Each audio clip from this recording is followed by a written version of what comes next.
industri ini sangat strategis. Oleh sebab itu, saya memberikan perhatian besar pada industri baja ini. Produk yang dihasilkan sangat dibutuhkan dan dimanfaatkan oleh industri-industri lain. Pertama di Indonesia dan hanya ada 2 di dunia. Presiden Jokowi resmikan pabrik baja canggih di Cilegon.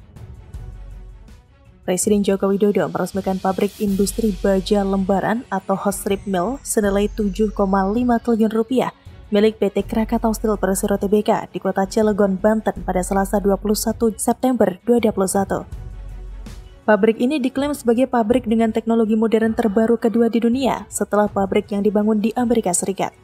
Presiden Jokowi mengatakan pabrik ini akan memiliki kapasitas produksi hot rolled coil atau HRC sebanyak 1,5 juta ton per tahun. Selanjutnya kapasitas akan ditingkatkan menjadi 4 juta ton per tahun dan berkontribusi pada target produksi Krakatau Steel secara keseluruhan mencapai 10 juta ton per tahun pada tahun 2025.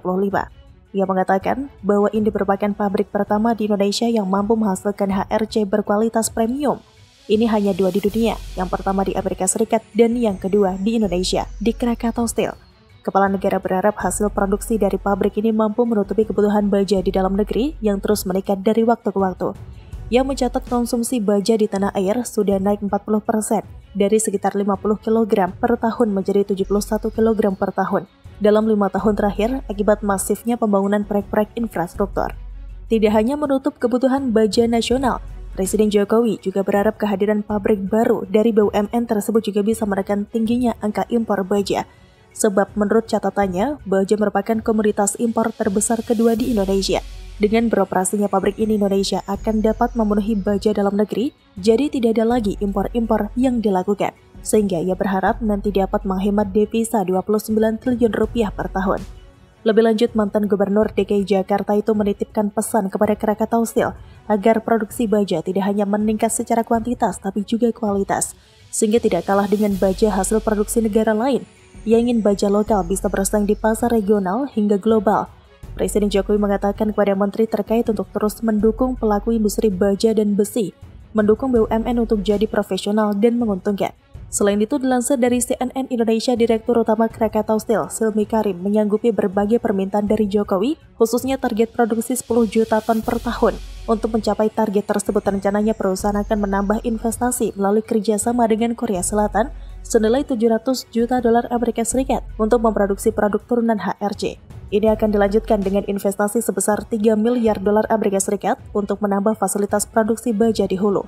Silmi pun yakin kehadiran pabrik yang akan menghasilkan HRC dengan ketebalan cuma 1,4 mm ini akan bisa mengisi pangsa pasar otomotif yang membutuhkan kualitas baja terbaik.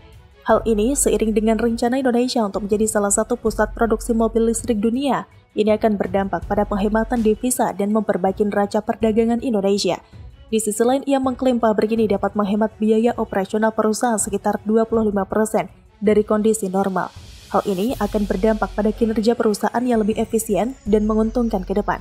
Sementara itu, dilansir dari Sindonews, Menteri BUMN Erick Thohir melaporkan kepada Presiden Joko Widodo bahwa Pertamina belum lama ini berhasil menemukan potensi sumber minyak dan gas baru mencapai 204,7 juta barrel.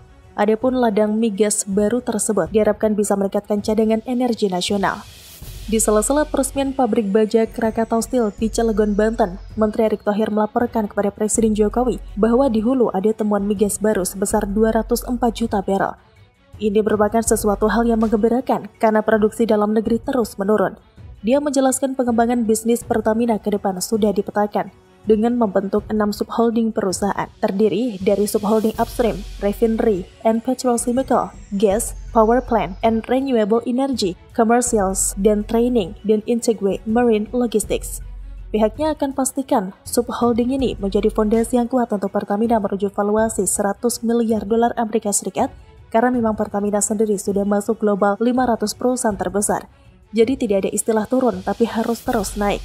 Dia mengatakan bahwa fondasi akan terus dijaga agar target 2024 bisa meningkatkan penjualan sebesar 92 miliar dolar Amerika Serikat dan keuntungan 8 miliar dolar Amerika Serikat, sehingga diharapkan valuasinya bisa menembus angka 100 miliar dolar Amerika Serikat untuk memperkuat posisi Pertamina Fortune Global 500.